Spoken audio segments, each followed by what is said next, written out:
Las opiniones vertidas en este espacio son de exclusiva responsabilidad de quien la emite y no representa necesariamente el pensamiento de la producción. A través de una motoneta llegan 2 tipos que me empiezan a molestar. Se me cierran, se me ponen enfrente de mí, y es cuando yo dije: "No, pues ya, me van a asaltar". Yo iba a darles mis cosas, pero me decían: "No, no, no, súbete a la moto". Me empiezan a violentar los 2, me empiezan a desgarrar la ropa y, en un movimiento de defensa, yo le pongo mi rodilla en el bíceps, él pierde fuerza, y ahí es cuando yo le vuelto la navaja y, pues, no lo pienso 2 veces y le provoco esta herida en la parte de la yugular, que es considerada la mortal. Me encuentro unas motopatrullas, les refiero inmediatamente lo que me ocurre, me ven así ensangrentada, con la ropa desgarrada, con la herida en el brazo. En la procuraduría en ese entonces había como un sitio donde ponías a los más buscados, a la gente más como más criminal, etcétera. Bueno, a mí me ponen ponen como mi boletín en esa página. Logro ver a mi papá, yo creo que unos 2, 3 minutos, diciéndome como: "Oye, o sea, ya me dijeron que te van a trasladar a Santa Marta". La familia de mis agresores, cuando se enteran que yo me voy a Santa Marta, lo que hacen es dar dinero. Y me dijeron: "Alguien está dando un precio por tu cabeza para que no salgas". Mi abogada tuvo 2 atentados de muerte por llevar mi caso. Es un juez que para él yo ya era la criminal, o sea, para él ella era culpable, y si hubiera sido por él, yo me hubiera quedado entre 50 a 60 años en la cárcel. Hola, hola, ¿qué tal amigos? ¿Cómo se encuentran? Espero que muy bien. Sean bienvenidos a un nuevo capítulo del podcast de Pepe y Chema. Recuerden todos que yo soy Pepe y también Chema, y hoy tengo el gusto de conocer a una persona de la cual ya había escuchado un poquito de su historia a través del sistema, una historia bastante impresionante. Ella es Yakiri Rubio, y Yakiri vivió una de las situaciones más surreales que se puedan imaginar, o esa historia que tal vez muchas personas digan: cuando yo sufra, cuando alguien me asalte, cuando alguien intente hacerme algo, yo voy a reaccionar de esta manera. Y cuando estamos viviendo esa situación, nos damos cuenta que la realidad es muy diferente, ¿no? Entramos tal vez en shock, nos vamos totalmente, pero a Yakiri sí le sucedió una cosa muy fuerte, y afortunadamente logró sobrevivir y hoy se encuentra aquí con nosotros. Jackie, muchísimas gracias por aceptar la invitación. ¿Cómo estás? Hola, Pepe, muchas gracias por el espacio. Jackie, tú viviste una historia digna de una película. Yo creo que de principio a fin eh, eh, sucedieron muchísimas cosas. ¿Qué pasó, Jackie? ¿Qué pasó con tu historia? Claro, yo terminé con la vida de mi violador y después fui encarcelada. Es una historia de verdad bastante fuerte, así que la vamos a ir llevando poquito a poquito, Jackie. Si en algún momento yo te pregunto alguna situación fuerte o algo que no sea agradable, me lo puedes decir, eso sin problema, para que lo quitemos o saltemos de preguntas, ¿vale? Claro. Eh, ¿Cuándo sucede esto, Jackie? Esto sucede el 9 de diciembre, es un lunes 9 de diciembre del 2013. 2013, para allá ya han pasado Ya 13 13 años, años. 13 años. Eh, ¿Qué fue lo que sucedió? ¿Dónde estabas? ¿Cómo se da esta situación? ¿Era una situación de abuso ya desde hace tiempo? ¿Cómo se da esto? Claro, yo tenía 20 años de edad en ese entonces y tenía una pareja del mismo sexo, de nombre Gabriela en ese entonces, y yo me dirigía hacia la colonia Doctores, en el famoso búnker Que es el donde de la está la fiscalía. Ujú. Fiscalía de Delitos Sexuales, ya que un familiar de ella había justo sufrido un tema de agresión sexual y ella iba a denunciar, entonces yo iba a hacer el acompañamiento. ¿Ella ya estaba ahí o Ella iba? estaba ahí y yo saliendo de trabajar, yo trabajaba con mis abuelos en ese entonces, en Tepito, en un local de mochilas y bolsas, y yo saliendo de trabajar, es como yo decido ir a acompañarla. ¿A qué hora sales ese día? Esto fue más o menos como a las 8, 7:30, 8 de la noche, Ah, ok. cuando yo salgo de trabajar. La colonia Doctores, digo, para dar un poquito de contexto, es conocida, no es que toda la gente sea así, pero es conocida como una colonia que puede ser peligrosa. Se habla de que, pues, si llevas un vehículo, lo dejas estacionado, puede que te roben Ujú. los cristales, alguna situación como esa. Es conocido por ese tipo de situaciones, pero también es una zona de mucho comercio, mucha persona trabajadora. Y ahí se encuentra este búnker de la fiscalía. Ya para esa hora, pues ya es una hora donde pues ya hay poco tráfico de autos también en esa zona, y es bastante oscura. Justo eso fue lo que me pasó en ese entonces. Salí del Metro Doctores, yo iba caminando hacia esta Fiscalía de Delitos Sexuales. Y es cuando me abordan a través de una motoneta, llegan dos tipos que me empiezan a molestar cuadras antes de que me levantaran. Y a lo que yo, la verdad es que yo pensé que eran como pues los típicos piropos que te molestan en la calle, ¿no? La moto Yo venía ignoré. pegadita contigo, o sea, se detuvo para Sí, molestarte. exacto, venía al lado de mí. Entonces, o sea, yo la verdad no presté atención, yo seguí, de hecho tenía mis audífonos y continué mi camino. Sin embargo, los dejé de ver en algún momento y más adelante se me cierran. O sea, se me cierran, se me ponen enfrente de mí y es cuando yo dije, no, pues ya, me van a saltar. O sea, yo lo primero que hice fue como, inclusive lo primero que hice fue como tratar de quitarme mi bolsa en ese momento. O sea, yo, lo que yo Para que pensaba no te que jalaran, venían. ¿no? No, pues darles mis cosas. O sea, Sí. la verdad es que eh, ves muchas cosas que piensas, no voy a arriesgar mi vida, les doy mis cosas, que puede cambiar un celular, un dinero, por X, ¿no? Y yo iba a darles mis cosas, como me decían, no, no, no, súbete a la moto, ¿no? O sea, esto fue con groserías, me enseñaron la navaja, se baja uno y me dice, órale, ya te súbete. Digo, con otras palabras, ¿no? Con ¿Tú les palabras veías la fuertes. cara? No, la verdad es que, para serte muy honesta, cuando estás en un, yo creo, digo, no sé lo que ha pasado a la gente, ¿no? Pero cuando te llega un momento en el que te aceleras, en un momento en el que te angustias y te da miedo, la verdad es que lo que menos es verle la cara, lo que haces es reaccionar instintivamente Ujú. y eso es lo que pasa. En ese momento, pues evidentemente ni los conocía, ni sabía cómo iban vestidos, o sea, la verdad es que en ese momento es lo que menos. Cuando escuchaste la voz, ¿intuiste que eran chavitos, chavos, o sea, una edad, no sé, de 20 años, 30 No, ya, años? sí, yo, o sea, hay como 30 años, ya, o sea, yo ya, el que iba manejando, que era el principal agresor, ya estaba, pues, a mi edad ya estaba grande, y quizá el otro estaba más jovencillo, Ok. ya unos veintitantos. ¿Qué haces cuando te dicen súbete? Pues, desafortunadamente lo accedí a subirme Claro, te estaban con en una el, navaja. digo, probablemente pudo haber sido como la diferencia de lo que va a pasar más adelante, pero, yo creo que estás en un estado de shock, de miedo, que la verdad es que uno a veces reacciona, como te digo, instintivamente, y accedí a subirme por el miedo. La verdad es que no me imaginé que iba a pasar más adelante todo lo que te voy a contar. Claro. Sí, muchas personas aquí podrán llegar a un punto, polémico, ¿no? Es ¿por Claro, qué se subió? sí, exacto. Bueno, es que no estás en esa situación. Sí, sí, sí. Cuando estás en esa situación comprendes muchas cosas, ¿no?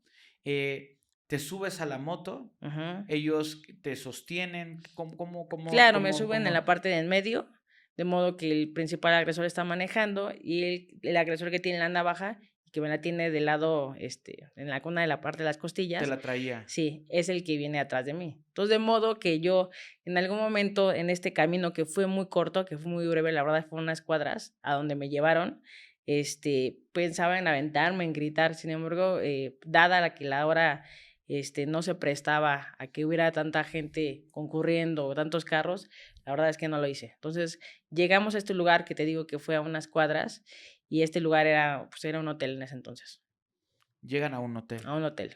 Ok. ¿Cómo era ese hotel? Me imagino que era un hotel casi, casi Un que hotel de parecía. paso, un Ok. hotel de paso, ya ellos se meten por la parte del estacionamiento y cuando llegan como a la zona esta de recepción, yo me doy cuenta que se saludan, o sea, mi principal agresor saluda con el encargado en ese entonces, ni siquiera hubo un intercambio de llaves, de dinero, de algo, nada. O sea, solo como, ¿qué onda otra vez? Sí, va, la misma. Y entonces, yo me doy cuenta que no puedo pedirle ayuda a este encargado del hotel porque pues lo conocía, ¿no? Entonces, lo que yo hacía en ese momento, si yo gritaba, pedía ayuda, pues quizá era complicar más la situación y realmente en ese entonces no sabía qué era lo que querían, ¿no? Como tal. Entonces yo accedo, me suben, evidentemente se baja el tipo el que venía con la navaja atrás, el otro me sube, el otro como que me abraza, me hace un tipo de llave china, se le llama una llave Ujú, china, que medio te abraza y se disfraza como si estuviera subiendo a un lugar normal, ¿no? Como si fuera una pareja. ujú. Me llevan, me sube a este hotel, el otro se queda afuera, no sé qué hace, y yo me subo con el principal agresor Ok. a una habitación, y ahí entramos a un cuarto, la verdad no recuerdo el número, etcétera, Sí. pero es un piso donde se ve un balcón, donde se ven las demás habitaciones, es un lugar muy chiquito. Bueno, en ese momento se llama el Hotel Alcázar, hoy en día le cambiaron el nombre y cambió toda la administración, pero sigue funcionando. Ok. Una pregunta. Para este Dime. momento, ¿qué es lo que pasaba por tu mente? O sea, porque tú dijiste, ok, ya me llevan a un hotel. Ujú. ¿Intuías que se trataba más de un secuestro, de una cuestión sexual? ¿De qué pensabas que se trataba? Yo me imaginaba en ese momento que ya era un tipo de secuestro. Ujú. Dado que se conocía con el tipo de la administración, que no, o sea, si hubiera pagado una habitación normal, probablemente hubiera sido ya la violación, ¿no? Una agresión sexual. Pero dado que se conocía con el administrador, yo lo intuí más que que era un secuestro, ¿no? Que Sí. al final ya saben en dónde va a ocurrir algo y pues ahí. ¿Te suben? ¿Cuántos pisos suben? Es solo un piso. Solo un Me piso. suben un piso y ahí es una habitación muy chiquita y ahí es donde, donde a empujones me mete. ¿Te venía diciendo algo? No, ahí no. Solamente cuando él me empuja hacia adentro de la habitación, lo primero que hace es preguntarme si era menor de edad, o sea, que qué edad tenía. ¿Eres menor de edad? ¿Qué le Ahí dices? respondo que no, que la verdad, por ser muy sincera, en ese momento no era algo que yo viera que fuera importante el por qué me preguntaba la edad. No, la verdad es que desconocía. Más adelante creo que tiene un poco de sentido el por qué te preguntan qué edad tienes y pues evidentemente yo le contesto que tengo 20 años. Claro. Y esta situación es porque me imagino que al ser menor de edad se corre más riesgo para ellos, ¿no? No, pues ¿O qué más, entendiste tú? yo lo que entendí más adelante fue un tema de que, y que probablemente pasó, ya no quisimos investigarlo ni hacer más, porque la verdad es que apenas obtuvimos una justicia a medias, pero creemos que era un tipo de red de trata, donde si eres menor de edad y tienes ciertas características de, no sé, mujer delgada, de cabello largo, negro, etcétera, menor de edad, pues le sirves para la venta. Si ya eres mayor de edad y ya no funcionas para la venta, pues, ¿qué es lo que pasa? Pues, evidentemente, te violentan sexualmente y te van a matar y te dejan tirada en algún lote baldío, un basurero, qué sé yo. Entonces, eso más adelante lo descubrí, pero en ese momento, pues, la verdad es que no tuve Ok. conciencia de que por qué me preguntaban eso. Ok, ¿te pregunta eso? ¿Te pregunta alguna otra cosa? No, nada más, no me preguntan nada. Ahí es cuando yo empiezo a decirle como, ¿qué hice? O sea, ¿qué me vas a hacer? ¿Por qué? O sea, Ok. ¿Qué te dice él? él no refiere nada, o sea, se queda callado, y en ese momento es cuando entra el segundo agresor, cierra la puerta y pone una toalla como abajo de la puerta, o sea, donde entra el aire, se pone una toalla, no sé si por un tema de que fumaron más adelante, no sé, por un tema de los gritos, no lo sé, eso es algo que también no desconozco, pero tengo como muy bien grabado eso.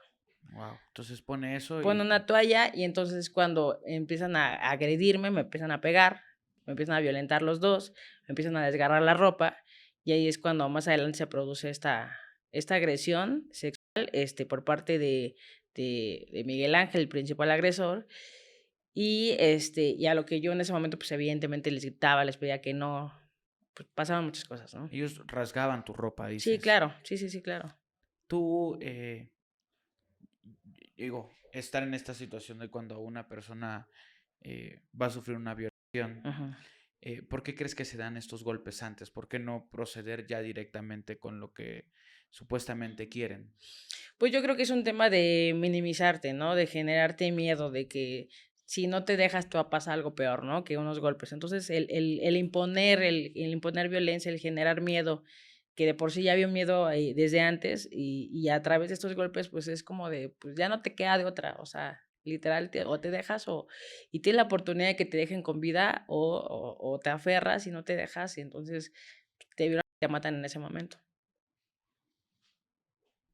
Wow. Qué fuerte. Tú en algún momento forcejeas, me imagino, pones resistencia Claro. hasta cierto punto. Ya cuando en algún punto yo creo que de tantos golpes, tanta cosa, uno como que dice, bueno, ya me tengo que resignar a lo que va a suceder. ¿Fue algo como eso? Sí, bueno, de hecho, el forcejeo que yo inicio con mi agresor, la verdad es que no fue en ese momento, fue después de la agresión sexual. Como te dije, yo ya viendo las características de estos tipos, dada las circunstancias en el lugar donde yo me encontraba, la complicidad que existía, y por lo que te habían hecho, o sea, yo sabía que yo no iba a salir de ese lugar. O sea, yo dije, yo no sé qué va a pasar, pero yo no voy a salir de aquí. Entonces, pues evidentemente dejo que suceda la agresión sexual, y en un momento sale el segundo agresor, el que puso la toalla, sale ese segundo agresor, sale del lugar, y ahí es cuando, durante el momento de la agresión sexual, él sale, y yo lo que hago en ese momento, pues, es desprender a este agresor de Ok. mí y iniciar el primer forcejeo. ¿Cuánto tiempo habría sucedido? Digo, no vamos a entrar en detalles, Claro. evidentemente. ¿Cuánto tiempo estuvo este segundo agresor dentro y se fue? Yo creo que fueron minutos. O sea, digo Minutos. que para mí en ese entonces pues, se hizo En una demasiado, eternidad, pero claro. fueron minutos, fueron Ok, minutos. se sale este tipo, se queda el principal agresión, siguiendo con sus actos. Sí, claro, él estaba en la agresión sexual. Cuando yo me di cuenta que ya solamente yo me quedo con mi principal agresor, pues en mi cabeza yo ya sabía que yo no iba a salir con vida. O sea, dado pues todo el modus operandi que habían realizado, yo ya sabía que no. Entonces lo que hice fue desprenderlo de mí y iniciar el primer forcejeo. Lo que hacemos es, yo caigo encima de él en la habitación, bueno, en la cama, y es cuando él con su navaja, lo que hace primero es aventar el primer navajazo, que es el que va directo hacia mi pecho, lo trato de esquivar, me da en el brazo, y es la primera herida que yo tengo, ¿no? Y es como la más fuerte. Claro. ¿Dónde te corta a ti? Aquí este lado, ¿no? Digo, ahorita ya me la tapé, Claro. pero es la primera herida y como la más profunda que tengo. Y cuando él lanza el primer navajazo, yo dije, no, o sea, me voy a morir aquí. O sea, yo ya estaba segura de que él tenía toda la intención de matarme. Al final ya me había agredido sexualmente.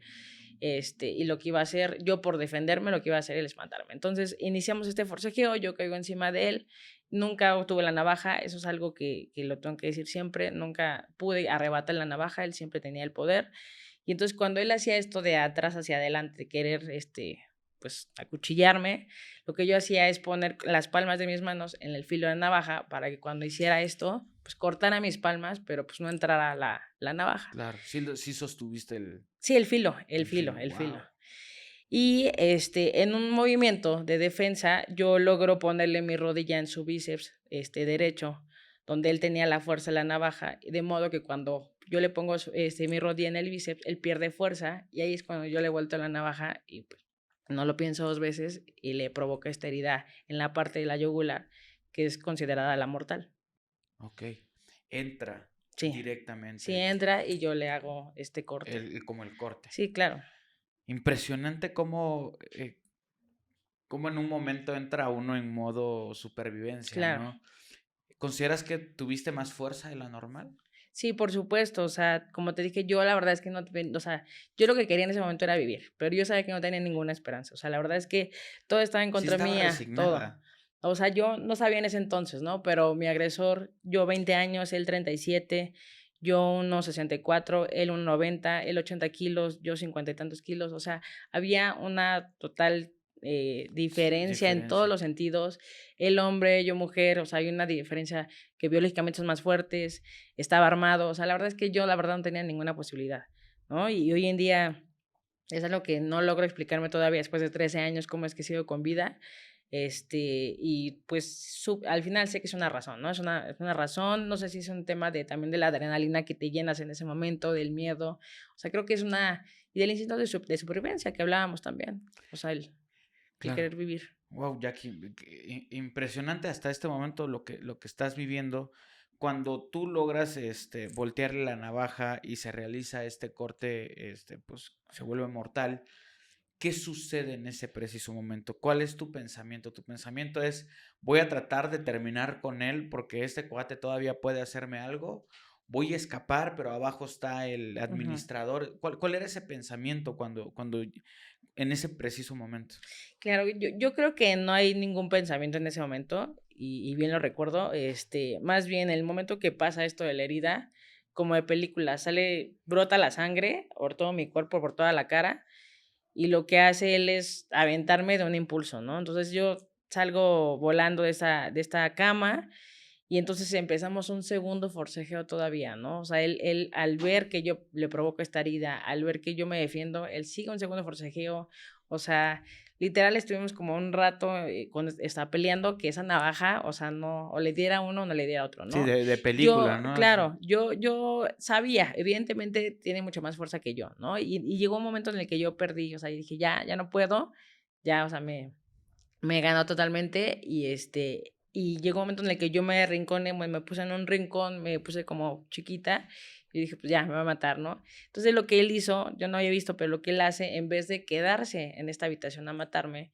lo que hace es que empieza a sangrar demasiado de esta herida y se preocupa más por salvar su vida que Que por por terminar de atacar. matarme. Entonces lo que hace él es recoger las llaves de su moto y sale así como se encontraba y sale de esta habitación. Yo cuando me doy cuenta que él ya se va, que no me termina de matar, entonces yo salgo corriendo y desde el balcón veo cómo él sale con su moto, o sea, se le enciende su moto, se cae y vuelve a encender su moto y se va. Él se va del lado izquierdo y entonces yo lo que hago es salir así, gritando, haciendo ruido. Entonces regreso, me logro como poner mi ropa porque pues estaba yo semidesnuda. ¿Cómo? ¿Sales del hotel y vuelves Yo a entrar? salgo del hotel, veo en el balcón, veo que él sale del lado izquierdo, hago ruido, salen como ciertas personas que están hospedadas, salen ciertas personas. Recuerdo que la encargué una de limpieza, me ve así toda ensangrentada y todo. Me dice, ay muchacha, pues ¿qué le hiciste? Sí, le es un buen joven, algún buen chavo, algo así me refiere. Y entonces dije, ¿qué? O sea, entonces yo me metí así súper enojada, me metí, agarré mis cosas lo más que pude y salí corriendo. Obviamente salí del lado derecho. O sea, mi miedo era que si yo me quedaba un segundo más ahí, regresara mi segundo agresor, viera lo que le hice a su cómplice y terminara de matarme, ¿Qué ¿no? pasó con ese administrador del hotel? ¿En algún momento lo ves tú? No, ya El... después ya no lo veo. Yo la verdad es que me salí Sí. y no, o sea, no vi atrás, no vi quién, o sea, yo literal, mi miedo era que me encontrara. ¿Qué traías de ropa? Yo me puse mi pantalón, y en las manos traía mi blusa, que yo me iba poniendo así conforme iba saliendo, me iba poniendo mi blusa. Sales corriendo en la Salgo dirección corriendo, opuesta a la que iba este exactamente. muchacho. Eh, ¿a, a dónde llegas? ¿Con quién llegas? ¿Alguien te empieza a seguir? Claro, no, pues es que, o sea, yo salgo así literal como me encontraba y la poca gente que estaba en la calle se me caía viendo como un terror, pero no me ayudaba, los carros también, o sea, yo la verdad es que solo corrí y no, o sea, realmente no sabía en ese momento dónde estaba. O sea, no, yo no había ido anteriormente a la colonia de Doctores, no es como que yo la conocía, por supuesto que no. Y yo creo que lo que yo estaba haciendo era como dar vueltas en círculo porque, o sea, yo solamente quería eso. Entonces, me encuentro unas motopatrullas porque está muy cerca de ahí el ¿Cuánto búnker. corriste, perdón? Ay, la verdad es ¿Cuánto? que no, o sea, no sabría decirte cuánto corrí, pero no sé, yo creo que unas 3 cuadras, pero creo que estaba corriendo en círculo, como te decía. Ok. Y entonces me encuentro unas motopatrullas que, como te digo, están muy cerca, tanto del lugar, el hotel del búnker está muy cerquita, son cuadras. Entonces me encuentro unas motopatrullas, les refiero inmediatamente lo que me ocurre, me ven así ensangrentada, con la ropa desgarrada, con la herida en el brazo, y entonces habían unas policías mujeres, se acercan a mí y me dicen, oye, pues, ¿qué te pasa? Entonces les refiero, me dice, dame las características de estos tipos, entonces le di el color de la moto, el cómo eran, cómo iban vestidos y así. Entonces se dividieron, unos fueron a buscarlos y los otros me acompañaron a hacer la denuncia, que está pues a nada de unas cuadras, ¿no? De, Sí. de llegar. Yo les decía, es como, sáquenme de aquí, no quiero estar aquí porque van a venir y me van a matar.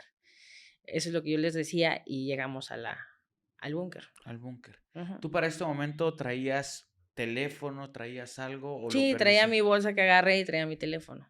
No haces ninguna No, llamada, no, no. En ese momento absolutamente estoy nada. como en shock. O sea, estaba así como temblando, porque hasta me refiero que los policías me preguntaban que si yo había ingerido alguna sustancia, etcétera. O si había una bebida alcohólica. Yo no. O sea, de verdad, estaba temblando como del miedo, del shock, de la impresión, de todo. Ok. Entonces, ¿cuánto tiempo sucedió? ¿Cuánto tiempo pasó desde que te subiste a la moto aproximadamente? ¿A qué horas fueron esos tiempos? ¿Cuánto tiempo estuviste con ellos? Claro, si bien recuerdo, fueron aproximadamente como 20 minutos, 20, En 25 20 minutos minutos, sucedió todo todo esto. eso. Ujú. Wow. Sí, o sea, parecía eterno, pero realmente no. Claro. Y pareciera que este era como el final de la película de terror, pero realmente Claro, ahí empezaba. empezaba. Ahora, te llevan al búnker, te llevan a la Ujú. fiscalía, me imagino que a la de delitos sexuales o alguna diferente. Eh, ¿Qué haces llegando ahí?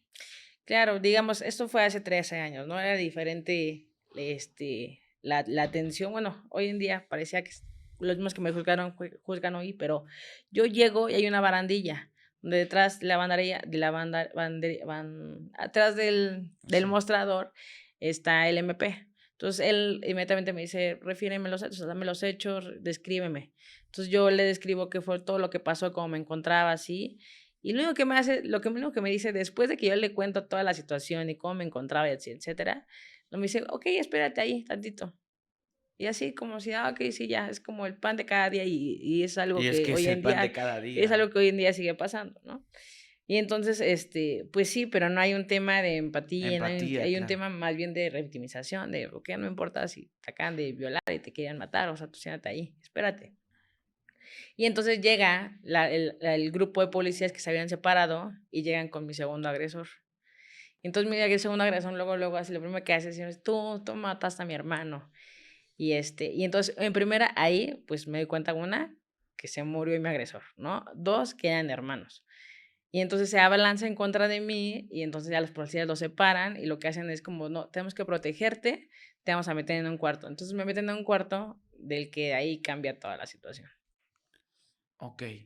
Ujú. Wow, qué impresionante, me imagino. Para ese momento, qué es lo que se desbloquea en la cabeza? ¿Qué es lo que sucede al momento que te dicen, tú mataste a mi hermano?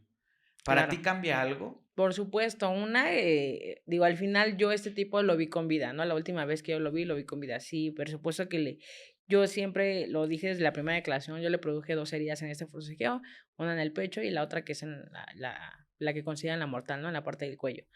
Pero yo lo logro ver con vida y el saber que, pues, al final muere alguien, pues, es algo impactante para uno y pues, saber que uno, pues, uno lo mató, ¿sabes? Entonces, Claro. eso sí te genera un impacto.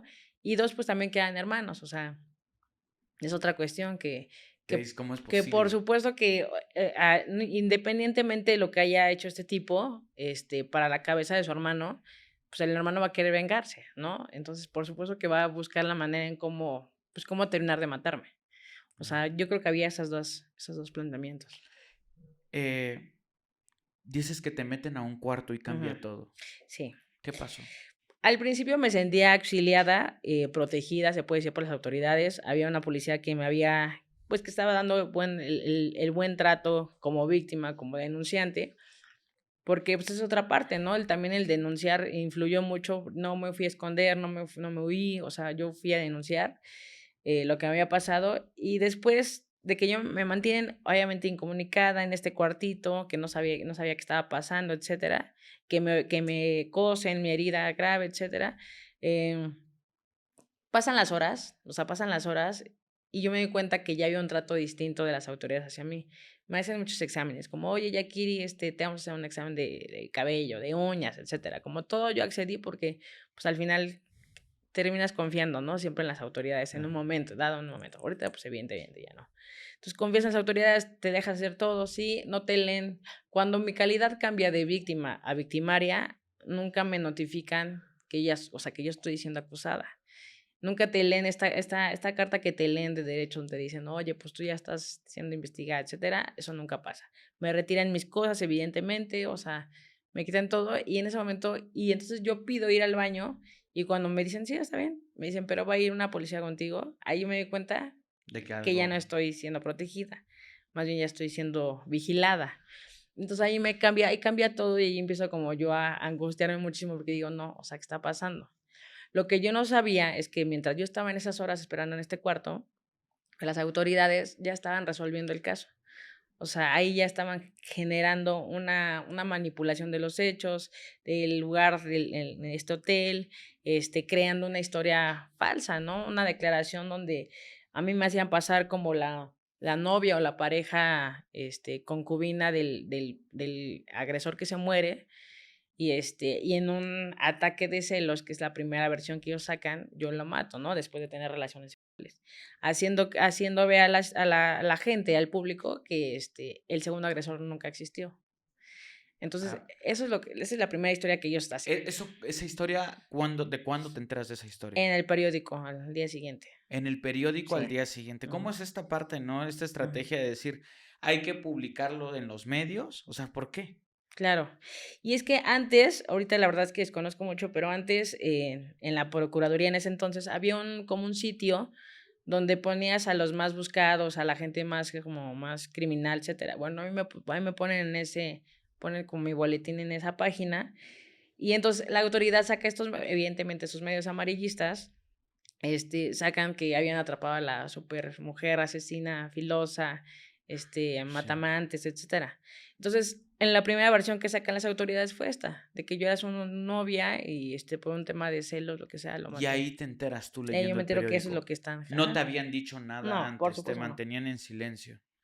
Obviamente, para que esto suceda, para que la autoridad diga vamos a cambiar la historia y vamos a tener que trabajar de más, es porque hay Hay algo, algo exacto. más grande detrás, ¿no? Claro, porque en ese entonces y un poco más adelante no entendíamos por qué las autoridades habían ensañado tanto conmigo. O sea, ¿qué les había hecho una chava de 20 años? Sí, que era de Tepito, pero ¿qué les había hecho, sabes? O sea, ¿por qué sabían, pues, por qué de esta manera habían generado una versión totalmente distinta a los hechos y por qué la intención de criminalizarla? ¿Cuándo haces contacto tú por primera vez con un familiar, con tu pareja, con alguien? Claro, con mis padres evidentemente me estaban esperando en casa, no llego, no contesto teléfono, etcétera. Entonces, pasan antes de, concluir las 48 horas, o yo paso dormida, yo duermo ahí en esas en el búnker, y horas, me parece que horas de ser trasladada, es cuando mis papás se enteran, porque van a buscar a a estas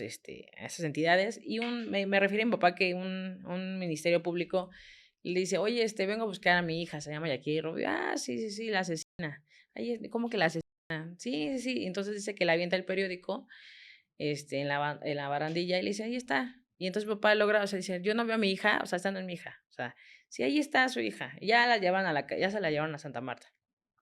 Y evidentemente no, yo todavía estaba ahí, pero mi papá lee esta historia de la relación, etcétera, y dice: "No, esta no es mi hija, o sea, y no me habla así, o sea, ¿qué le pasa?". Y entonces, pues, ya le dan noticia, le dicen: "Ah, no, sí, todavía está aquí, no sé qué", y sí, logro ver a mi papá, yo creo que unos 2 3 minutos, diciéndome como: "Oye, o sea, ya me dijeron que te van a trasladar a Santa Marta, va a ser un lugar como muy difícil, aquí estamos". O sea, no me preguntó nada, nada, solo me dijo: "Aquí estamos contigo", y yo, o sea, así que fuerte, fuerte, sí, fuerte. Y entonces ya yo me suelto a llorar, etcétera, y entra, en ese momento, pues evidentemente mis papás no contaban con recursos para pagar una buena defensa, un buen abogado. Entonces lo que hace, tengo una tía que es abogada, civilista, y ella dice: "No, yo les ayudo con el caso", ¿no? Digo, yo le agradezco mucho y le agradecí en su momento, sin embargo, pues no es lo mejor, no es la mejor opción en estos casos. Claro, sí, esto requiere Es otro muy tipo de... distinto, las materias. Yo necesitaba una abogada penalista y, bueno, mi tía al ofrecerse, pues, se le dan las gracias, ¿no? Claro. Entonces, ella cuando llega y es la primera que me entrevista, yo le refiero los hechos, le narro los hechos y en primera me dice así como de: "A ver, no". Me dice: "No, no puedes decir que tienes una relación, con una niña, o sea, que del mismo sexo, no puedes decir eso, porque aquí se ve muy mal visto eso, y eso aquí ya te van desde eso te van a criminalizar. Pero entonces eso quítalo, no digas que estuviste por eso, di que viniste a una fiesta y entonces ahí los conociste y, pues, todo lo que pasó, pues, eso ya lo cuentas". Y entonces mi versión, cuando yo llego a narrar mis hechos, cambia totalmente A la con declaración del lo principio. justamente, con la declaración con la abogada.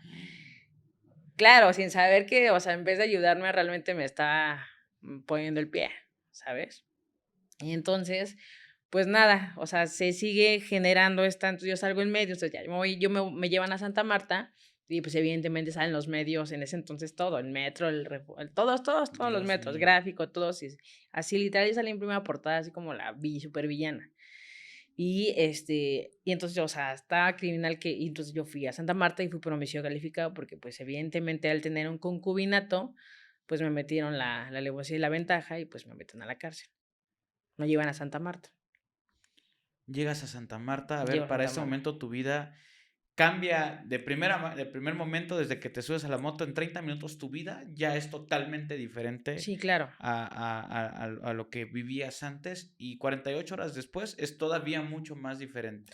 Sí, claro, porque incluso cuando yo me quedé, estas 48 horas detenida, yo dije, o sea, realmente fue bueno defenderme, realmente fue bueno venir a denunciar, o sea, yo en ese momento me arrepentí y dije, o sea, no, no, no, Sí, o sea, claro. yo de haber sabido que yo, además de ser secuestrada, de ser violentada sexualmente, de que me quisieron matar, o sea, después de eso y que me defiendo, todavía voy a la cárcel, o sea, era algo como que no, o sea, no puedo creerlo. O sea, yo estaba ahí, pero no sabía que lo estaba viviendo, ¿sabes? O sea, como que no me lo creía. Y entonces, pues, me voy a ir a Santa Marta y pues nada, la verdad es que ni de chiquita, ni jugando, nunca me imaginé pisar una vez un reclusorio. Nunca había caído en detención, en una delegación, o sea, nada de eso. La verdad es que nunca tuve problemas con la justicia, a pesar de vivir y de nacer en un lugar, en un barrio conflictivo. Mi familia nunca se dedicó a delincuencia o temas, a ningún tema que tenga que ver con la justicia. Siempre fue una familia, bueno, siempre nos enseñaron con los valores y el tema cultural. Entonces, una de las razones por las cuales siento que me generaron como esta villana y esta criminal y esta asesina fue que pensaron, ellos saber que yo era de Tepito, dijeron, seguramente está metida en drogas, en delincuencia, está delinquiendo, algo, de seguro está metida en algo en la familia también, y entonces ya aquí la tenemos, ¿no? Sin saber que pues evidentemente lo que ellos buscaban era algo malo en mí, en mi historia, en la familia, para justo decir, mira, ahí está, ¿sabes? Y poder proteger a sus dealers y Sí. vecinos. Entonces, pues nada, me voy a Santa Marta, mis papás evidentemente no se explican cómo es que pues se ensañan tanto conmigo, o sea, quiénes eran estos tipos a los que me estaban denunciando, porque yo fui denunciada, y entonces ahí es cuando cambia mi defensa y digo, ¿sabes qué, tía? Perdón, pero pues no es así. Después tiramos lo del noviazgo, dijimos que evidentemente no hay un noviazgo, y entonces dicen, bueno, ok, no es novia, pero entonces es la amante, o es un sexo servidora. Entonces decían que yo me dedicaba, pues evidentemente, a dar servicios sexuales.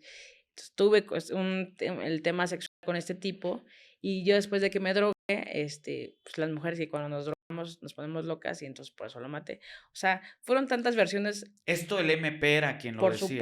por supuesto, de ahí salían Y eso es a lo que estas. nos referimos muchas veces. A ver, aquí hablamos de que hay, muchas veces los MPs tienen una sobredemanda de trabajo que no les permite avanzar, pero también están al servicio del que deja más dinero, muchas veces, no todos, pero una gran mayoría están al servicio de los, de a ver quién me va a pagar más, a No, ver y de los dónde voy a poder favores. sacar los favores. Entonces el MP, o sea, sacando estas teorías, que hijo de su puta madre. O sea, ¿cómo es posible que se presten ante este tipo de cosas? Y lo peor es que ellos no pagan nada, o sea, pueden decir mentiras y cosas y al final, la mayoría de las veces, el 99% de las veces, esas personas se van a su casa y listo, no pasó Claro, ninguna otra y cosa. que muchas libertades dependen de ellos, porque al final pueden resolver las fiscalías, los encargados, pero desde ellos inicia qué va a pasar con tu libertad, Claro. desde ellos. Y después de que, entonces, justo con el tema de que yo compruebo que yo tengo una relación con una mujer, te enseño un tatuaje que tenías entonces, mi celular, los testigos, o sea, pudimos tirar todas esas versiones. O sea, realmente eso sí me ayudó, eso que decía mi tía que no me iba a ayudar, realmente eso sí me ayudó muchísimo. Y entonces, pues nada, tiran esa versión y pues iniciamos como de cero, ¿no? Conozco mis papás, evidentemente al no tener recursos y que sabían que mi tía no era la mejor opción, lo que hace mi papá es publicar en Facebook, en ese entonces que Facebook era como recientemente, que no era como tan Claro. hoy, tan novedad, ni un medio informativo, publica, hace una publicación donde dice, hoy freno todas mis actividades culturales porque le da clases de salsa, hoy freno, me voy a dedicar a la libertad, a la lucha y a la libertad de mi hija Yakir, le ocurre esto, entonces mi papá narra como brevemente lo que ocurre, la injusticia que pues, evidentemente me encarcelan por defenderme y pide como todas las ayudas posibles, ¿no? Y entonces ese pop se compartió muchísimas veces, o sea, demasiadas veces, y llega a manos y oídos de una abogada que se llama Ana Katiria Suárez, Ok. que es quien toma mi caso, abogada independiente, igual 30 años me parece que tenía, abogada solita, o sea, literal, o sea, su despacho ella y su pasante, nada más. Entonces ella dice, hola, un mensaje le escribe a mis papás, le dice, oye, yo soy Ana Katiria Suárez, abogada independiente, penalista, creo que hay muchas inconsistencias, veo muchos errores en el caso de su hija, me gustaría tomarlo de manera pro bono. Y después Gratuita. de ese le llegan muchos así solicitudes de abogados, como abogados pesados de prestigio a mis papás. Y entonces era como diciendo mis papás de a quién vamos a hacerle caso. Entonces dicen, no, la intuición es como la primera persona que nos dijo yo voy, gratis y mujer. Y entonces le hacen caso a Ana y Ana pues me conoce en el penal. Yo entro al penal, tengo el día de visitas con mis papás, logro contarles por fin qué fue lo que pasó. Mi papá se vuelve mi voz, o sea, afuera, y él me dice, no, pues evidente. Yo, la verdad es que yo no quería hablar. Yo, siéndote muy honesta, yo en la cárcel dije, papá, yo no quiero hablar, yo no quiero decir nada, o sea, había muchas cosas, el miedo, la vergüenza, la pena, había muchas cosas. Y entonces mi papá me dijo, ¿quieres salir de aquí? Tienes que hablar, si no, no vas a salir.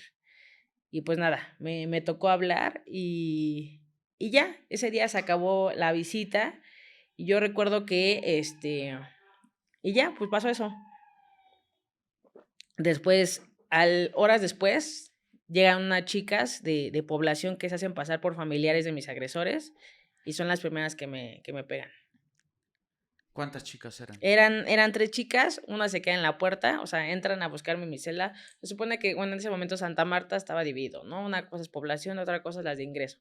Entonces, las de población no tienen nada que estar haciendo en una y las otras en otras. Entonces, esas mujeres, la familia de mis agresores, cuando se enteran que yo me voy a Santa Marta, lo que hacen es dar dinero. Es como, oigan, el bar dinero, necesito que me silencien a esta chica. Y entonces se hacen pasar, una de ellas se hace pasar por su hermana de estos agresores y pues, literal, me buscan, me encuentran, dan 10 pesos para que pasen al otro lado a unas custodias y entonces llegan a mi celda y me dicen, ¿sabe quién es Jackie Rubio? Y pues nada, ahí vas, Jackie. Y yo, pues tú mataste al Bolas, es lo primero que me refiero yo no sé quién es el Bolas, ahora sí se le decían a mi agresor, pues mataste a Miguel Ángel. Y yo, es mi cara de rayos. Y entonces me digo, sí, pero no me importa la razón por la que dice, tú lo mataste. Entonces acerca y es cuando me empieza a golpear. Me empezó a pegar y pues literal nadie de las chavas podía decir nada, pues porque, o sea, estaban en la puerta. Y entonces yo dije, a ver, si yo me pongo a pelearme ahorita, pues van a decir que yo soy la agresiva, que yo soy, ¿sabes? O sea, lo que los medios estaban diciendo era darles la razón. Entonces, pues nada, pues literal dejar que me pegaran, o sea, literal dejar que me pegaran y ya, hasta que llegó una custodia, nos separó, etcétera. Entonces ahí yo les refiero a mis papás que, oye, pues ya me pegaron, etcétera. Entonces ya, la tensión estaba viendo como muy complicada. Más adelante tuve un encuentro donde yo fui a enfermería a quitarme los puntos y habían otras chicas con picos esperándome pues para picarme, ¿no? O sea, ya lo que buscaba esta familia era silenciarme. Ese mismo día. Otro día, en otra Otro día. ocasión, en otra ocasión. En otra ocasión, y ahí fue cuando yo dije, no, me van a matar. Y sí, una interna me lo dijo, o sea, te van a matar. O sea, si algo no pasa aquí, te van a matar. Y sí, yo la sabía. O sea, era todos los días, era amenazas, y voy a ir por ti, nada más donde te veas sola, y así. O sea, literal fueron 10 días de no comer, no dormir. Fueron como los días más difíciles después de que pasé por pues estos delitos a manos de mis agresores. Fueron 10 días muy, muy fuertes. Era una paranoia real. Muy, O sea, muy, muy, muy. Me imagino que todo el tiempo era como Está voltear. alerta. Sí, o sea, fueron días, días muy de que, o sea, te digo, no duermes, no comes. Yo me descuidé, todo el tiempo estaba temblando, todo el tiempo tenía miedo, desconfiaba de todo el mundo. No sabía si la que venía de azul era la que me iba a matar o la que venía de azul era la que me iba a decir, oye, cuídate nada más. O sea, la verdad no sabía. Y en ese momento, pues, evidentemente mis papás estaban empezando a convocar marchas, mi abogada empezaba como a llevar todo el tema del litigio porque, pues, mi caso y mi expediente estaba hecho un caos. Ella empezaba a darle forma. Y después de que intentan matarme en esa enfermería, es cuando se mete la Comisión de Derechos Humanos y le dice a la directora, oye, si no me cambias a esta chica de penal, y la van a matar y tu cabeza va a rodar. Y entonces la directora de la primera orden que fue como, ya, llévensela de aquí. Y a mí me dicen, oye, y me dicen mis papás, oye, hay un penal, o sea, ¿te quieres cambiar? Hay un penal. ¿Cuál? El de Tepepan. Le digo, yo no sé cuál es, pero, pues, o sea, sáquenme aquí, o sea, no voy a sobrevivir aquí. No voy a sobrevivir y me cambian. O sea, literal, lo primero que hacen es trasladarme y pues ya, o sea, es otro penal muy distinto, con una población más chica, o sea, cambia totalmente todo. Y después con el trabajo de las activistas, de mis papás que estaban presionando, de Ana, es que me reclasifican el delito, una sala penal. ¿Cuánto tiempo pasa para que te reclasifiquen el delito? No sé, creo que, bueno, pasan los 3 meses. 3 meses son los que yo estuve en la cárcel. 3 meses. Entre los dos En esta penales. segunda, o sea, en el primero estuviste 10 días. En el penal, en el Santa Marta estuve 10 días. 10 días. Qué terror. Sí. Luego te vas a de Tepepan. Así es. ¿Y ahí en qué cambia? ¿Sí tenías miedo todavía? ¿Estabas con esta paranoia? En un momento se te olvida y No, dices... cambia. Ya no existen esas amenazas todos los días constantes, hay una supervisión, o sea, la verdad es que, y el caso no había llegado tanto a Tepeman, o sea, la verdad es que estaba más controlado y yo lo que me enfocaba era como en, pues, ayudar a mis papás, o sea, yo decía, yo no puedo hacer nada, no puedo defenderme, todo lo hacen mis papás, todo lo hace mi abogada, lo único que puedo hacer es, pues, aquí portarme bien, hacer las cosas bien, justo porque ellos están siendo mi voz, o sea, era todo lo que podía hacer. Claro. Y sí, estaba mucho más tranquilo, era un penal donde incluso hice amistades, o sea, un penal más tranquilo donde ya dormía, o sea, ya pude tener como, pues ya no tantas estas pesadillas y estas cosas que tenía yo antes en un principio.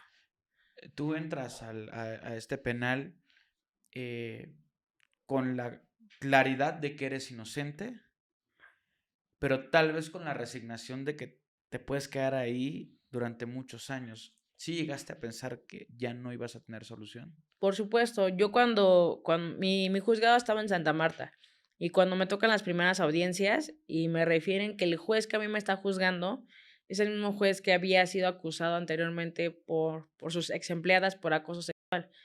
Es un juez que para él yo ya era la criminal, o sea, para él ella era culpable y si hubiera sido por él yo me hubiera quedado entre 50 y 60 años en la cárcel, que era lo que él pensaba darme como sentencia.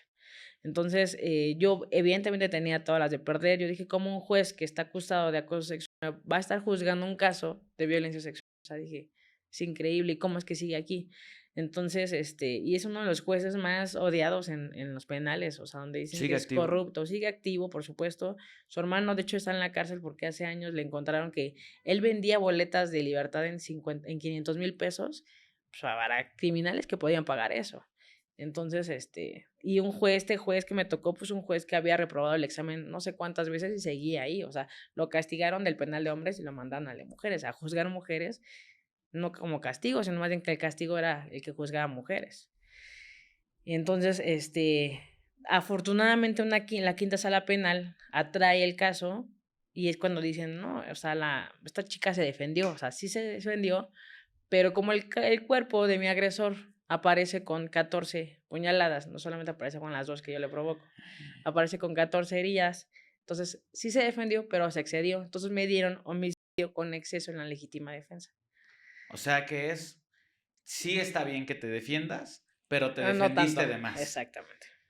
Y eso entre comillas, porque aparte estas heridas en el cuerpo que aparecen más adelante son heridas que jamás le provoco y son heridas que a través de un perito que con la astucia y la inteligencia de mi abogada logra en una de las audiencias sacarle que este cuerpo aparece no solamente con heridas ante-mortem, o sea, antes de morir, sino después de muerto a Post-mortem. alguien, exacto, heridas post-mortem, que alguien después de muerto le produce estas heridas.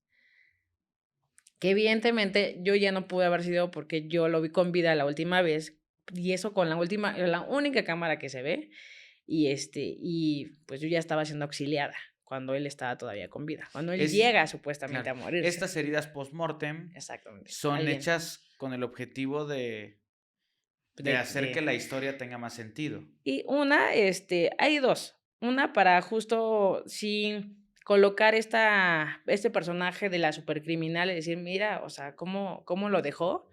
Y dos, porque no sabíamos qué tanto le sabían. Como yo te decía, ¿por qué se ensañaron tanto conmigo? Bueno, pues después nos dimos cuenta con estas sábanas que le hacen a mi agresor, del celular. Sábana de llamadas. Es a Exacto. quién llama, de quién recibe llamadas. Exactamente, porque pues al vincularla con una relación y pues nada, la tiramos. Y entonces en estos mensajes refiere que mi agresor era dealer de policías de investigación de este búnker. Porque le decía que sí, cuánto le llevaba, que qué le iba a llevar, o sea, ¿sabes? Y mencionaban nombres. Y entonces ahí nos dimos cuenta que no solamente eran vecinos, porque mis agresores vivían al lado, literal, al lado del estacionamiento de uno de los estacionamientos del búnker. O sea, tiene 2 estacionamientos y uno de ellos es literal colinda al lado de su casa, ¿no? Una, eran vecinos.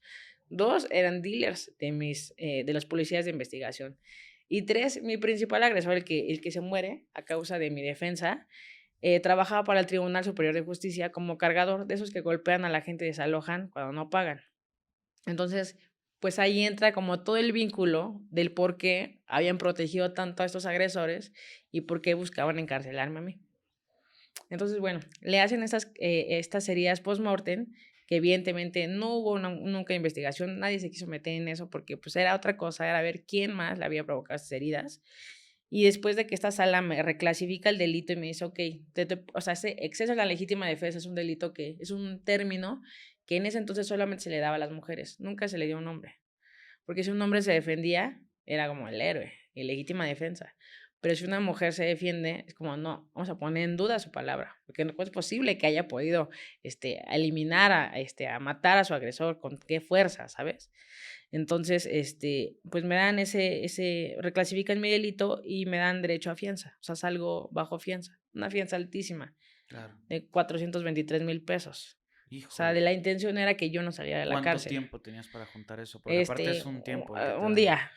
Un día tenía y evidentemente pues mis papás no contaban con esos Sí, a recursos. vender todo.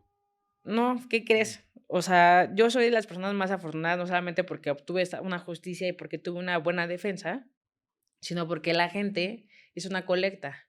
Entonces empezó a juntar esta cantidad de dinero para que yo pudiera salir. Wow. Y de esta manera fue que yo salí bajo fianza, con una colecta que hizo la gente, familiares, amigos, En gente 24 que ni me horas. conocía, exacto, gente que ni me conocía, gente que, porque aparte cuando ya en las noticias estaba rumorando que yo ya iba a salir de la cárcel, en el otro penal ya me decían, oye, y aquí, o sea, escuchamos a fulana hablando, diciendo tu nombre, oye, creo que están, y me dijeron, alguien está dando un precio por tu cabeza para que no salgas. O sea, y las noticias ya lo estaban como anticipando. Entonces ya estaba muy fuerte el que yo ya va a salir, ya va a salir Yakiri, ya va a salir Yakiri. Y entonces en esos días que yo no salía, porque este juez, que te digo que me tocó en Santa Marta, de berrinche, como le quitaron mi caso y como me quería dar 60 años y de berrinche, no mandó mi expediente y no lo mandaba al nuevo juzgado. O sea, era literal una saña, Sí, o sea, claro. de que no.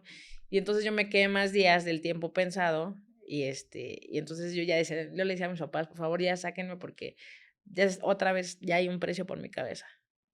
O sea, hay un precio por mi cabeza aquí en el penal y entonces hasta que logran recaudar esta cantidad y salgo yo con este término de legítima defensa con exceso.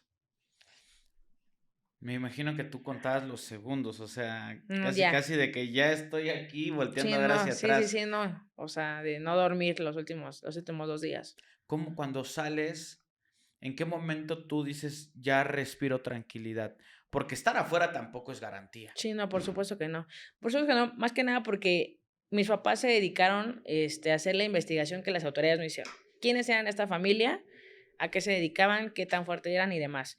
Resulta que mi principal agresor, Miguel Ángel, tenía 21 averiguaciones previas. En ese entonces se llamaban averiguaciones previas, hoy carpetas de investigación, 7 traslados a reclusorios con diferentes nombres y todos con delitos con violencia, ¿no? El segundo agresor tenía 7 averiguaciones previas, como te decían ese rato, ¿no? Tenían un papá en ese entonces que estaba en la cárcel, el occiso tenía un hermano gemelo que también estaba en la cárcel y que estaba a punto de salir y que evidentemente estaba gritando a los 4 vientos que se iba a vengar la muerte de su hermano, evidentemente me iba a matar. Y pues nada, toda una familia que se dedica a delinquir. Miguel Ángel, a quien yo le quito la vida por defenderme, fue sicario en algún momento de un tipo que se hace llamar La Mano con Ojos, que hoy en día lo pueden ver en YouTube, buscar en internet, un tipo súper sangriento. Y pues eran literal una familia que se dedicaba a esto. O sea, entonces por eso es que no me sorprendería y no nos sorprendería mucho el hecho de que tenían una red de trata donde justo secuestraban, por el modus operandi secuestraban, y el modus operandi, la protección de las autoridades, la complicidad, el lugar donde vivían, o sea, todo, que pues era muy fácil levantar chavitas menores de edad para venderlas y las que no, pues las usaban y las mataban, ¿no? Yo la verdad si no me hubiera defendido hubiera sido una cifra más que hubiera terminado en un lote baldío. Wow, Jackie. Sales, lo primero que hacen tus papás es llevarte a una casa, a resguardarte, o ¿cuál es esta dinámica cuando ya estás afuera? Claro, no, me llevan a mi casa, o sea, a mi casa donde, pues, evidentemente todos ya sabían dónde vivíamos, mis agresores, todo. Como te digo, al no contar con los recursos de poder moverte y desplazarte fácilmente, pues, es complicado, es difícil. Y sin embargo, también el hecho de no huir, ¿sabes? O al final, pues, yo no sé, yo no era la criminal, yo no era la delincuente, yo no tenía por qué huir. Entonces, pues nos quedamos y nada, fue un año y medio nos aventamos de proceso después de que yo salgo bajo fianza. año y medio de estar con mi abogada, literal día, noche, trabajando con mi expediente, aportando pruebas. Resulta que en este caso, de 6, 7 cámaras que hubo tanto en el transcurso donde ellos me levantan a donde está el hotel, solo sirvió una cámara, o sea, extrañamente, y fue la cámara del hotel, o sea, no grabó entradas, pero sí grabó salidas, ¿no? O sea, extrañamente la única cámara del hotel, y es donde graban que, pues, mi agresor se va de un lado, yo me voy del otro lado, y pues nada, todo lo demás. Y después de ese video, pues nada, que se rompe en el juzgado y ya. O sea, la verdad es que hubo una gran manipulación en todos los sentidos. Y pues nada, o sea, mi abogada se enfrentó a todo un sistema súper corrupto, súper machista, donde el mismo presidente de magistrados le dijo, oye, ¿no quieres ser la nueva novia del magistrado? O sea, de que a mi abogada o sea, por ser mujer, no, la verdad es que no la respetaban, le generaban como esta parte del acoso, esta parte del te impongo, o sea, ya déjala a ella.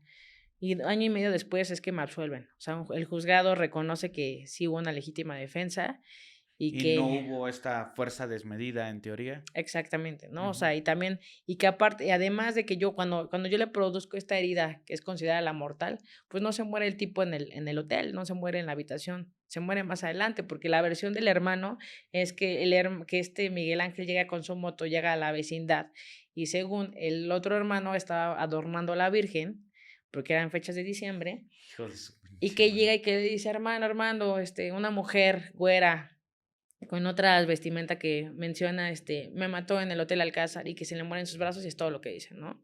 Yo refiero que cuando yo le provoco la herida a mi agresor en la garganta, él ya ni siquiera podía hablar. O sea, porque son imágenes que a mí me van a quedar toda la vida. O sea, no podía hablar. Y dos, o sea, esta versión que sacan es para que no contemplen al segundo agresor que estuvo en los hechos, ¿no? Y otra que no se murió en su casa, como él dice. Antes, no sé si hoy en día todo existe, pero nos llegó una llamada anónima donde nos decían que esta persona trabajaba en Gobernación, grabando todas las llamadas de auxilio. Entonces, justo nos manda una grabación donde dice que le piden una ambulancia con las características de mi agresor, etcétera, pero no a la casa, al estacionamiento de la Procuraduría en ese entonces. Y de hecho, cuando levantan el cuerpo de Miguel Ángel, ya estaba vendado. O sea, la verdad es que hicieron una gran manipulación. O sea, todo lo que no debe hacer la autoridad es mi ejemplo. Mi caso es el ejemplo claro y perfecto. Claro. Y bueno, y después, pues, nada, me absuelven, reconocen que se equivocaron, me dan una reparación y pues nada, el caso finaliza, pero a medias, ¿no? Sin saber qué había detrás, quién le hace estas otras 2 heridas al cuerpo de mi Sí. agresor.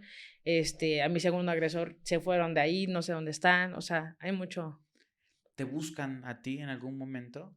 Ya ves que me dijiste que tenía un hermano Ujú, gemelo que dice, cuando yo salga de la cárcel voy claro. tras ella. Ujú. ¿Te buscan en algún momento? ¿Te tienes que cambiar de casa? ¿Qué haces? No, la verdad es que yo lo que supe es que sí salió el hermano gemelo, tuvo problemas con neurotipo que lo volvieron a meter por lesiones, a la cárcel por lesiones. La verdad es que ahorita desconozco cuál sea el paradero de tanto de la familia como de mi segundo agresor. Sí, evidentemente yo tuve que moverme, mi familia también tuvo que moverse por seguridad, por protección, a mis hermanos los cambiaron de escuela, etcétera, todo. Mi abogada le dieron la seguridad, la protección del mecanismo para periodistas y abogados de México. Y pues nada, o sea, sabemos que nos enfrentamos como pues, a un gran monstruo en ese momento.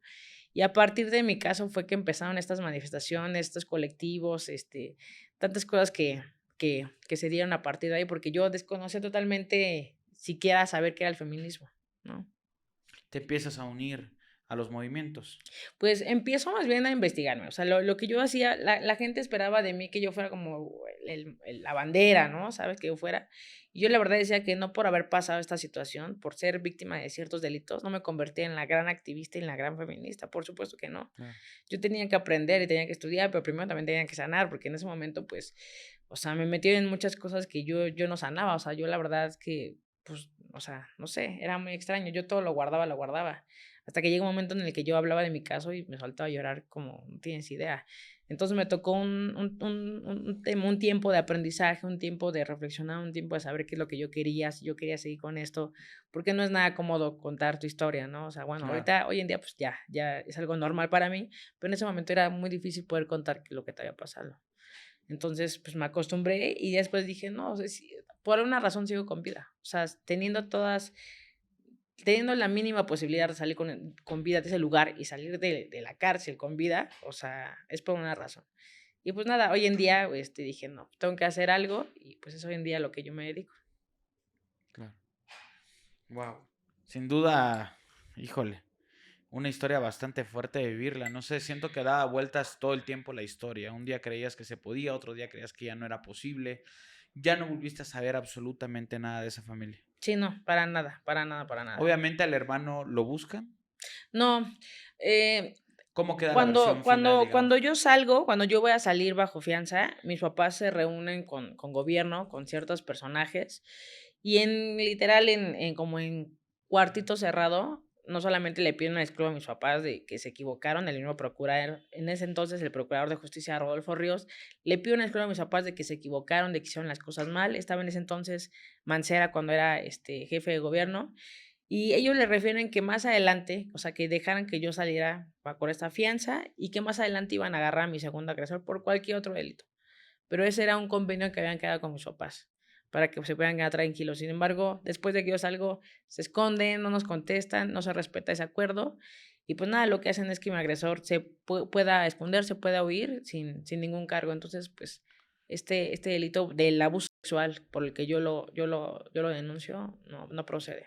Hoy tu primer agresor tendría alrededor de 50 años aproximadamente, ¿no? Tiene Tenía 37. 37. Ok.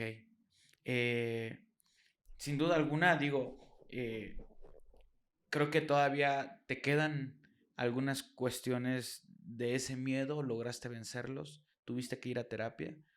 O sea, esta parte de Claro, sufrir claro. abuso. Fíjate que, pues, son muchas cosas, ¿no? Entra, y es normal, ¿no? El tema inclusive de los delirios de persecución, por ejemplo, a mí cada año que se acercaba como el 9 de diciembre, siempre me sentía como, ¿sabes? Como que me sentía mal, me sentía intranquila, hasta que me dijeron: "Es que, pues, justo viene como la fecha de tu acontecimiento y es parte de él", ¿no? Evidentemente, sí me tocó ir a terapia.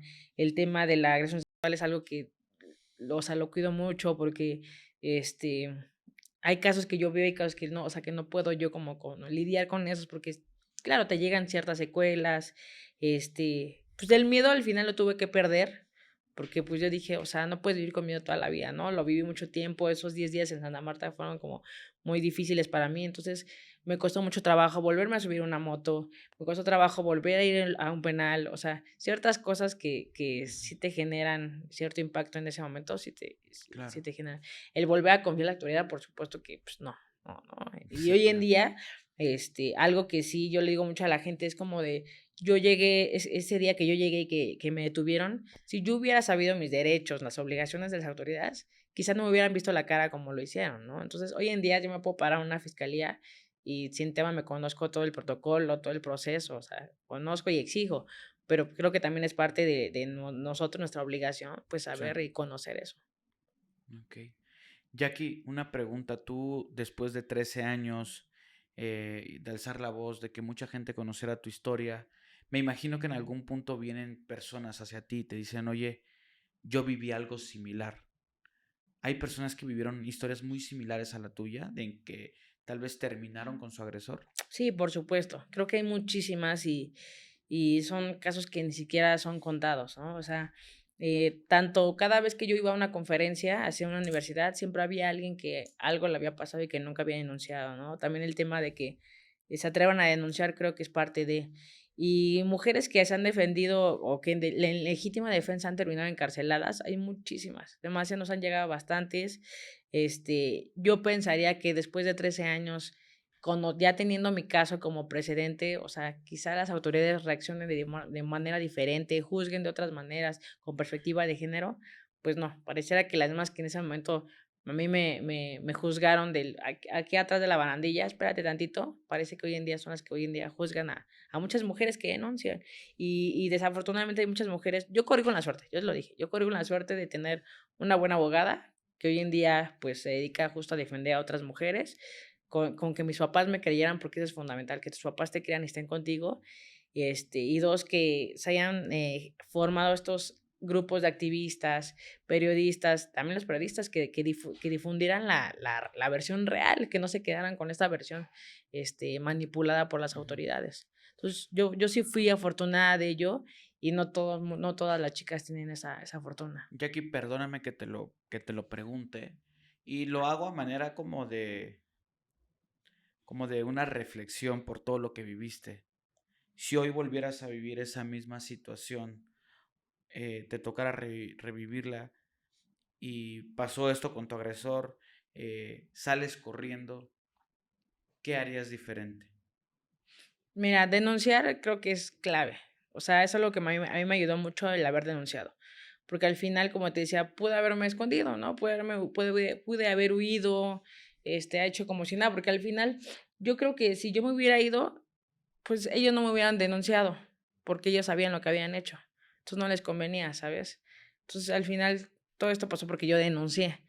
Pero al final obtuve, digamos que una justicia a medias, pero el caso ha ayudado a muchas personas. O sea, No. dar a conocer un caso y hablar de este caso con gente que todavía no conoce el caso o gente que dice, no puedo creer que esto sea real, o sea, o que siga pasando, creo que ayuda de mucho. Entonces, no, realmente no cambiaría el hecho de denunciar, pero pues sí cambiaría el hecho de exigirle a las autoridades que hagan hoy en día una carpeta como se debe hacer. O sea, esto de no mantenerme incomunicada, esto de mantenerme encerrada, esto de quitarme mis cosas, porque a mí en algún momento me quisieron meter el celular de mi agresor y quisieron meterme un robo, o sea, porque me quitaron mis pertenencias. Entonces, como ese tipo de cositas son vitales, ¿sabes? Conocer una buena defensa, o sea, yo, como te digo, ¿no? O sea, por muy familiar que sea o muy amigo que sea, te quieren ayudar a tu defensa, pero no saben de la materia. Entonces, mejor no meterse porque terminas metiendo más en el hoyo a la persona. Sí. Entonces, eso sí es muy importante. Híjole, Jackie, pues muchas gracias por compartirnos tu historia. Algo que gustes agregar, algo que haga falta que no te pregunté, algún mensaje que quieras dar. No, pues nada, o sea, que creo que la denuncia, yo te lo dije, es vital y saber que la legítima defensa es un derecho de todas y todos. Yo la verdad es que al principio me sentía culpable por haber lesionado a mi agresor de esta manera, pero no sabía que estaba reaccionando a una acción. Entonces, es un derecho fundamental. Y pues nada, también hablar sobre pues las abogadas, ¿no? Los abogados, las abogadas que tienen un papel muy importante, ¿no? Mi abogada tuvo 2 atentados de muerte por llevar mi caso de manera pro bono y sin embargo insistió y se quedó y hoy en día me dio la absolución y me dio una justicia. Y hoy en día esta abogada, Ana Katiria Suárez, está siendo perseguida por otros tipos que como así fueron mis agresores, otros tipos de cuello blanco, que ella por dedicarse por más de 20 años a la defensa de víctimas, de mujeres, de víctimas de manera pro bono, hoy en día está siendo perseguida, está siendo amenazada y tuvo que autoexiliarse en España para proteger su vida, porque así como yo en algún momento fue amenazada de muerte. Híjole, qué complicado vivir en este país y tratar de hacer las cosas bien. Siempre van a haber personas que están en el sistema de justicia y que ven por sus beneficios el beneficio de aquellas personas que evidentemente son culpables. Muchísimas gracias, Jackie, de todo corazón. Esperemos que cada vez se puedan escuchar menos este tipo de historias, que las personas, si alguien llegase a vivir una situación similar, por lo menos pues, tenga un precedente, ¿no? Eso es bien Claro. importante. Entonces, pues muchísimas gracias, ya que si quisieran seguirte, contactarte, actualmente a qué te dedicas o qué haces o das conferencias o algo así. Claro, pues mira, mis redes sociales son Yakiri Rubio y sí, actualmente, pues evidentemente me dedico a la defensa de chicas que han pasado lo mismo que yo, de otros delitos, siempre alzando la voz por las víctimas. Tenemos un espacio, una fundación que se llama Voces Humanizando la Justicia, donde se puede encontrar que está el trabajo de mi abogada Ana, que lleva muchísimos casos como el mío o no como el mío, y saber que ninguno es más importante que otro. todos los casos tienen una gran importancia y todas tienen peligrosidad. Ujú. Ok. Muchísimas gracias. No, de qué. Y a Gracias, todos Pepe. ustedes, ¿mande? No, Perdón. gracias, Pepe. Perdón. Y a todos ustedes, muchísimas gracias por quedarse hasta el final. Sin duda alguna, una historia bastante impresionante. Deseo de todo corazón que nadie, ojalá que nadie viviera una situación similar, pero para nuestra desgracia va a seguir sucediendo. Así que cuídense mucho, por favor, y nos vemos en el siguiente capítulo. Muchas gracias. Hasta luego.